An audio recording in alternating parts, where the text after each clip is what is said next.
जय हिंद दोस्तों, मैं अंशिका जायसवाल। आपका स्वागत है मेरे चैनल शून्य से शिखर में।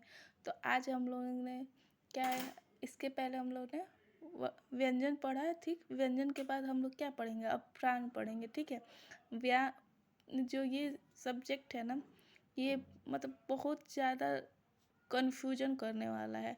इसमें क्या होता है, सभी लोग बहुत ज़्यादा फंसते हैं कि हाँ, अल्प प्राण किसे कहते हैं, महाप्राण किसे कहते हैं, अघोष किसे कहते हैं, सघोष किसको कहते हैं।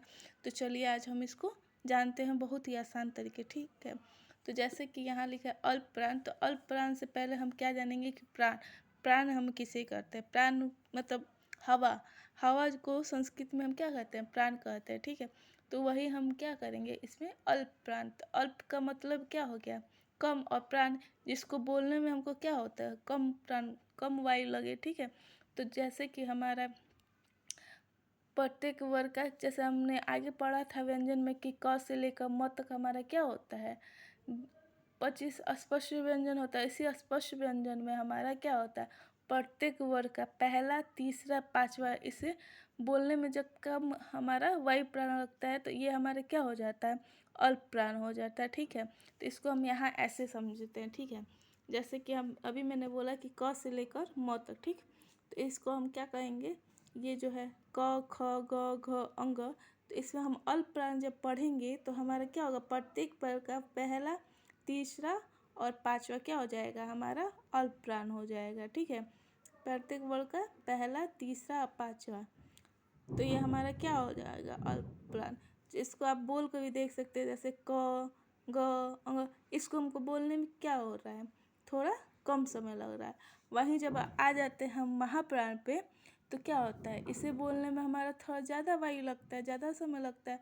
तो क्या होगा, ये हमारे प्रत्येक वर्ग का दूसरा और चौथा हो जाएगा। जैसे आप उच्चारित करेंगे तो बोलेंगे ख घ, तो जब ख या घ बोलेंगे तो आपको लगेगा कि हाँ, इसको उच्चारित करने में क्या हो रहा है, हमारा प्राण और ज़्यादा लग रहा है, यानी प्राण मतलब हवा बोलने में हमको ज़्यादा लग रहा है। ठीक है, तो हम इसको कितने आसानी से याद कर सकते हैं। इसको क से लेकर म तक है, तो हम पहले ये देखेंगे कि महा मतलब बड़ा, तो बड़ा हम कर देंगे क्या है कि जब हमको इसको बोलने में ख घ को थोड़ा समय लग रहा है तो क्या हो गया, ये हमारा बड़ा हो गया, ये हमारा महाप्राण हो गया।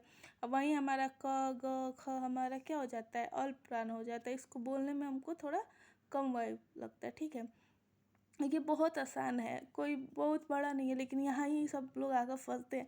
जब आप इसको बार बार रिपीट करते हैं, प्रैक्टिस करते हैं, तो बहुत ज़्यादा ये आसान हो जाता है। बहुत इजी भी है आपको याद करने में कि प्रत्येक वर्ग का पहला, तीसरा और पांचवा क्या होता है, हमारा अल्प प्राण हो जाता है। और प्रत्येक वर्ग का दूसरा और चौथा क्या हो जाता है, हमारा महाप्राण हो जाता है। इसके बाद हम क्या पढ़ेंगे अपना, और महाप्राण को हम क्लियर करने के बाद पढ़ते हैं क्या, अघोष। ठीक है, अघोष अब हम किसे कहेंगे, तो हमारा जैसे प्रत्येक वर्ग का पहला और दूसरा, इसे बोलने में गले में कम घर्षण उत्पन्न हो। ठीक है, जब हम बोल रहे हैं तो हमारे गले में क्या हो, घर्षण ना होता हो। ठीक है, तो हमारा क्या हो जाएगा,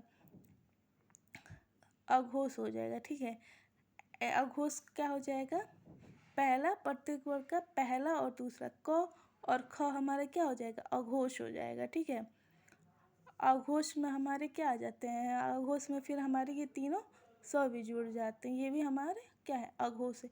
उसके बाद हम पढ़ेंगे सघोष या घोष। ठीक,